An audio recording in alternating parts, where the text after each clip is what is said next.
Trump just issued a direct order to his Secret Service detail, and they refused. Not quietly, not through bureaucratic channels. They looked the acting director in the eye and said 5 words that sent shockwaves through the West Wing. We answer to the Constitution. This isn't protocol. This isn't some procedural disagreement. This is the moment when the agency sworn to protect the president drew a line in the sand and told him no. Hit that subscribe button right now, because what I'm about to reveal will change everything you thought you knew about presidential authority and who really holds power in Washington.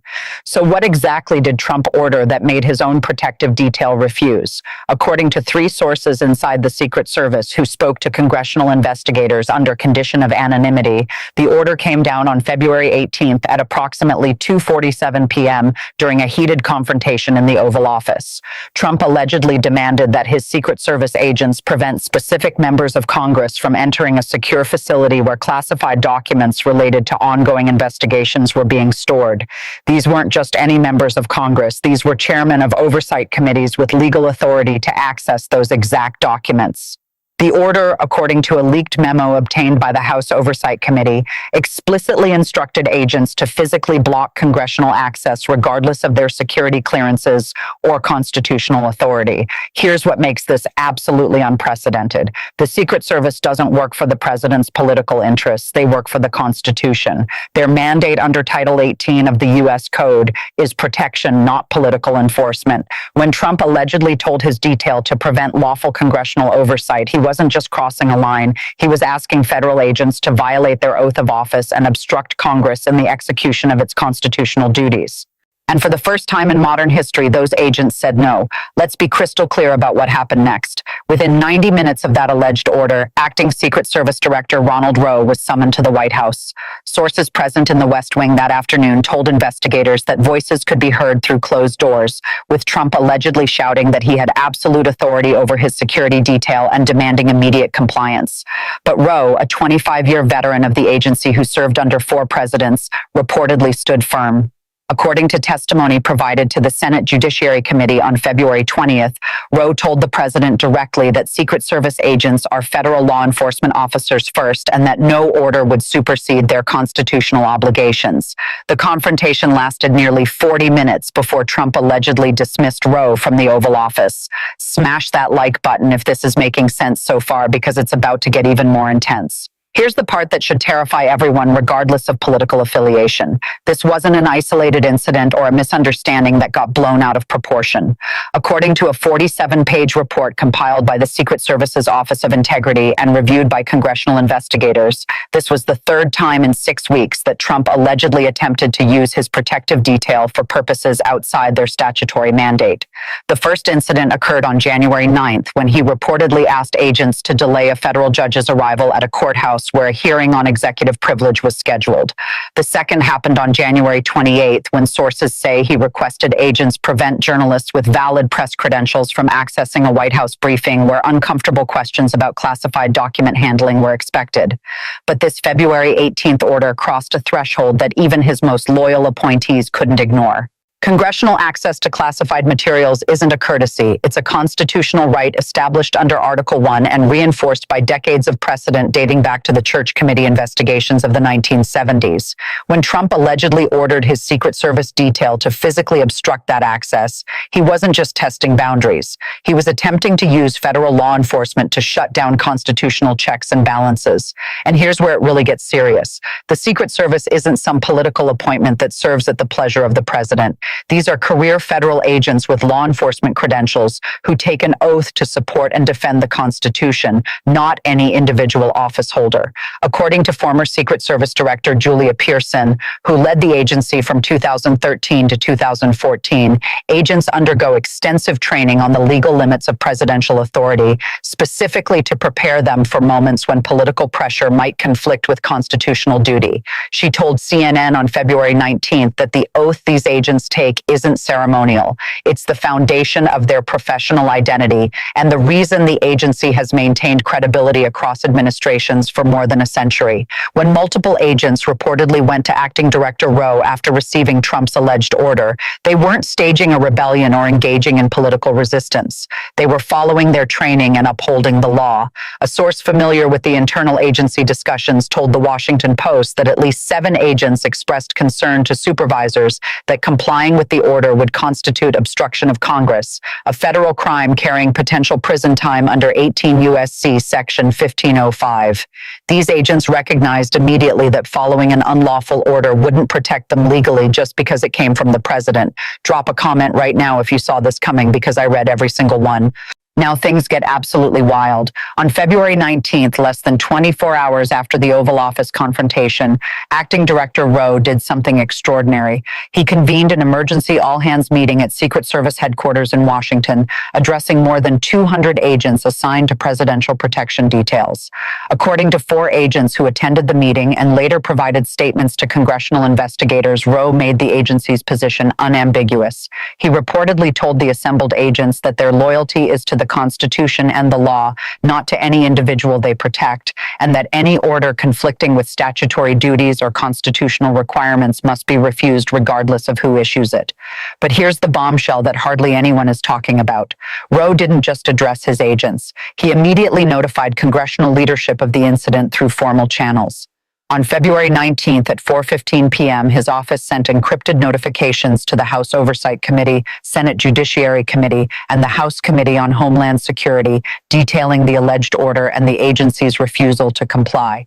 The notification, portions of which were read into the congressional record on February 21st, described the order as inconsistent with Secret Service statutory authority and potentially obstructive of legitimate congressional oversight.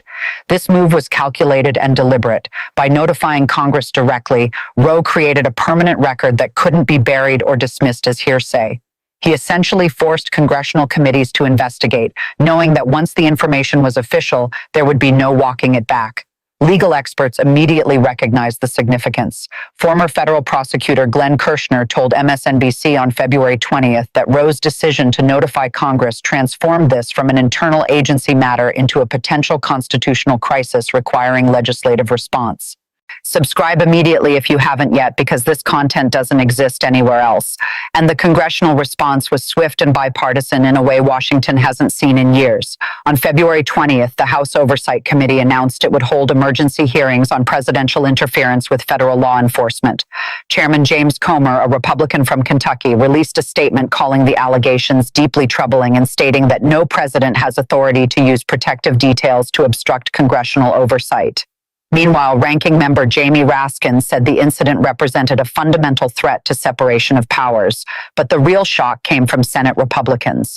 On February 21st, Senator Chuck Grassley of Iowa, a staunch conservative and former Judiciary Committee chairman, co-signed a letter with 11 other Republican senators demanding a full investigation and preservation of all records related to the incident.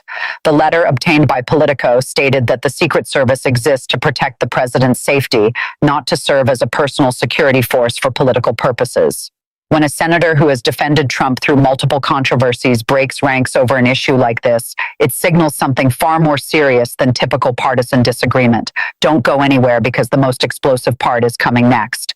On February 21st, the White House issued its official response, and it confirmed everything critics feared. Instead of denying the incident or claiming misunderstanding, the statement attacked the Secret Service leadership and accused Rowe of insubordination and political bias. The press release, distributed at 11:30 a.m., stated that the president has absolute authority over executive branch agencies, including the Secret Service, and that Acting Director Rowe's refusal to follow lawful orders constituted a breach of duty deserving immediate termination. Legal scholars immediately identified the problem with that defense. The president doesn't have absolute authority over law enforcement agencies when it comes to orders that conflict with statutory duties or constitutional requirements. A Cornell law professor who specializes in executive power told PBS that the White House statement essentially admitted the order was given, while simultaneously claiming authority that doesn't exist under our constitutional system. The statement confirmed the very thing it was supposed to deny, that Trump ordered his Secret Service detail to obstruct congressional oversight and became enraged when they refused. And here's what should alarm everyone. The White House response didn't stop at defending the order. It threatened consequences for agents who refused to comply. The statement warned that failure to follow presidential directives would result in disciplinary action up to and including removal from service. This wasn't just defending a controversial decision. This was attempting to intimidate federal law enforcement officers into compliance with potentially unlawful orders by threatening their careers and livelihoods. Former Secret Service agents immediately spoke out. A retired agent who served on presidential details under 3 administrations told Fox News that threatening agents for upholding their constitutional oath is unprecedented and dangerous. He explained that the moment agents fear career retaliation for refusing unlawful orders is the moment the Secret Service becomes a personal militia rather than a professional law enforcement agency. Another former agent told NBC that the threats would likely have the opposite of the intended effect, strengthening agents' resolve to stand firm because backing down now would compromise the agency's integrity permanently. Do me a favor and slam that like button because it genuinely helps this video reach more people. The constitutional implications here extend far beyond one incident or one administration. If a president can order federal law enforcement to obstruct congressional oversight and face no consequences, separation of powers becomes meaningless. The Constitution grants Congress oversight authority specifically to check executive power. When presidents use law enforcement agencies to block that oversight, they're not exercising authority. They're attempting a de facto coup against constitutional government. Legal experts are drawing direct comparisons to Watergate and specifically to the Saturday Night Massacre when Richard Nixon ordered the firing of Special Prosecutor Archibald Cox. Nixon's Attorney General and Deputy Attorney General both resigned rather than carry out that order because they recognized it as an abuse of power. The comparison is apt because both situations involve a president attempting to use executive authority to shut down investigations into his own conduct. The difference is that Nixon's targets resigned in protest while Trump's Secret Service details simply refused the order and reported it to Congress. Congressional Democrats immediately seized on the parallel. On February 22nd, Representative Adam Schiff of California, a former prosecutor and current Senate candidate, gave a floor speech arguing that Trump's alleged order represented an even clearer abuse of power than Nixon's actions because it targeted Congress itself rather than an independent prosecutor. Schiff noted that Nixon at least tried to work through the chain of command at the Justice Department, while Trump allegedly attempted to turn his protective detail into a personal enforcement arm. But Republicans are facing an impossible political calculation. On one hand, defending Trump's alleged order means defending presidential authority to obstruct congressional oversight using federal law enforcement, a position that contradicts decades of conservative constitutional theory. On the other hand, criticizing the order means breaking with a president who still commands intense loyalty from the party's base and has shown willingness to support primary challengers against Republicans who cross him. Drop a comment below with your thoughts because I'm genuinely curious to see your perspective.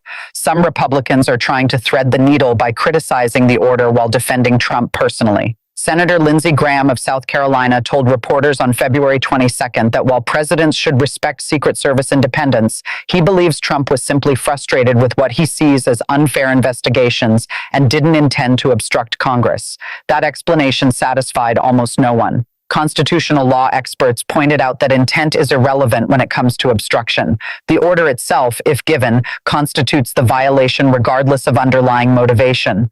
Other Republicans are staying silent, hoping the story fades before they're forced to take a position. But that strategy is increasingly untenable. The House Oversight Committee scheduled hearings for February 26th with Acting Director Rowe as the first witness. Committee members will ask direct questions under oath about the alleged order, the agency's response, and any subsequent retaliation attempts. Rowe will be legally obligated to answer truthfully or face perjury charges. There will be no ambiguity and no room for Republicans to avoid taking a stand. Meanwhile, the Secret Service Employees Benevolent Association, the union representing agents, released a statement on February 23rd expressing full support for Acting Director Rowe and the agents who refused to comply with the alleged order. The statement emphasized that agents take their constitutional oath seriously and will not compromise their integrity for any official regardless of rank. This institutional backing is critical because it signals that the agency itself stands behind the refusal, not just a few rogue agents. Stay with me because what comes next will completely change how you view the situation. Behind the scenes, according to sources familiar with West Wing dynamics, Trump's inner circle is deeply divided over how to respond. Some advisors are urging him to move on and stop drawing attention to the incident. Others are pushing for a confrontation, arguing that backing down will embolden Congress and make him look weak. Trump himself has reportedly oscillated between the two approaches, at times dismissing the incident as media hysteria, and at other times raging about disloyal agents who should be fired immediately. The pressure is intensifying from multiple directions. Military veterans groups have begun speaking out, expressing concern that a president who would order his Secret Service to obstruct Congress might also misuse military authority for political purposes. On February 23rd, Vote Vets, an organization representing more than 7,000 veterans, released a statement warning that civilian control of law enforcement and military institutions requires those institutions to refuse unlawful orders, not blindly obey commands that violate constitutional principles. Legal analysts are also raising the possibility of criminal liability. Former U.S. Attorney Barbara McQuaid told CNN that ordering federal agents to obstruct congressional oversight could potentially constitute obstruction of Congress, a crime under federal law. While prosecuting a sitting president faces significant legal hurdles due to Justice Department policy, the conduct itself could form the basis for impeachment or post-presidency criminal charges. McQuaid noted that unlike many political controversies where intent and context matter enormously, ordering agents to physically block Congress from accessing classified materials they have legal authority to review is relatively straightforward as a factual matter. If this blows your mind, hit that like button right now. Here's where we stand. The Secret Service, an agency that exists to protect the president with their own lives if necessary, has publicly refused a direct order and reported that refusal to Congress. The president has responded by attacking the agency leadership and threatening agents with career consequences for upholding their constitutional oath. Congressional committees are preparing hearings that will force sworn testimony about what happened, and legal experts are discussing potential criminal liability for attempting to obstruct legislative oversight. This isn't a political disagreement over policy. This is a fundamental crisis of constitutional authority. If a president can order law enforcement to block congressional oversight and face no meaningful consequences, then separation of powers exists only on paper. The question isn't whether Trump's alleged order was inappropriate. The question is whether our system of government has any enforcement mechanism left when presidents cross constitutional lines. The House Oversight Committee hearings scheduled for February 26th will be crucial. Acting Director Rowe will testify under oath about the alleged order, the agency's response, and any subsequent retaliation. Congressional members will have the opportunity to question him directly about the details, the legal analysis the Secret Service conducted before refusing, and whether there have been other similar incidents. His testimony will create a permanent record that cannot be dismissed or minimized. But beyond the immediate testimony, this incident raises questions that will persist long after the current news cycle ends. What happens when federal law enforcement agencies become political tools rather than independent institutions bound by law? What precedent does it set if presidents can threaten agents' careers for refusing potentially unlawful orders? And most critically, what recourse does Congress have when a president attempts to use executive agencies to shut down constitutional oversight? Before we go any further, smash that subscribe button so you never miss content like this. The Secret Service's refusal represents something profoundly important. It demonstrates that constitutional norms, when backed by professional integrity and institutional courage, can still hold even under intense political pressure. These agents didn't refuse because they opposed Trump politically. They refused because their oath to the Constitution required it. Acting Director Rowe didn't notify Congress because he wanted to embarrass the president. He did it because the law demanded transparency when presidential orders conflict with statutory duties. This is the system working exactly as designed. The founders created separation of powers specifically to prevent any single branch from accumulating unchecked authority. They anticipated moments when ambitious office holders would test constitutional limits and built in mechanisms for resistance.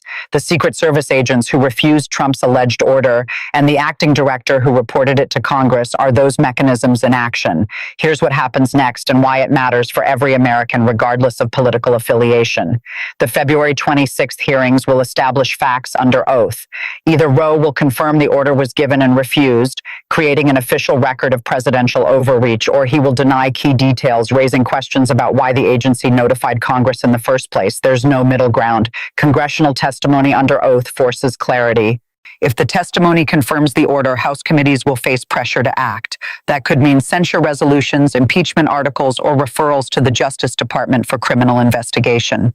The Republican-controlled House makes impeachment unlikely, but the political pressure on individual members will be enormous. Defending a president who ordered federal agents to obstruct Congress is virtually impossible to justify to constituents, especially conservative voters who claim to care about constitutional limits on executive power. Meanwhile, the Secret Service itself is at a crossroads. If Trump follows through on threats to remove Acting Director Rowe or retaliate against agents who refuse the order, it will trigger a crisis within the agency. Mass resignations become likely if agents believe their careers depend on political compliance rather than professional competence. The agency's ability to function depends on trust, both internally among agents and externally with the public. Once that trust breaks down, recruitment suffers, morale collapses, and the protective mission itself becomes compromised. The stakes have never been higher. We're watching in real time as our constitutional system faces a test of whether institutions can resist political pressure when upholding the law becomes career-threatening. The Secret Service agents who said no to Trump demonstrated that professional integrity and constitutional duty still matter more than political expediency. Acting Director Rowe's decision to notify Congress proved that sunlight remains the best disinfectant, even when powerful people demand silence. This moment will define whether federal law enforcement serves the Constitution or serves whoever occupies the Oval Office. The answer to that question determines whether we remain a nation of laws or become a nation where presidential authority has no meaningful limits. The Secret Service drew the line. Now we wait to see if Congress, the courts, and ultimately the American people will stand behind that line or let it be erased. Pause for a second and hit that like button if you're finding value in this coverage. The evidence is clear, the constitutional crisis is real, and the outcome will determine the future of presidential accountability in America. This isn't just another political controversy that will fade with the next news cycle. This is the moment when we find out if the system of checks and balances can still function when tested by a president who views institutional resistance as personal betrayal. Watch closely. The next few weeks will reveal whether America's constitutional framework is stronger than any individual's ambition to exceed it.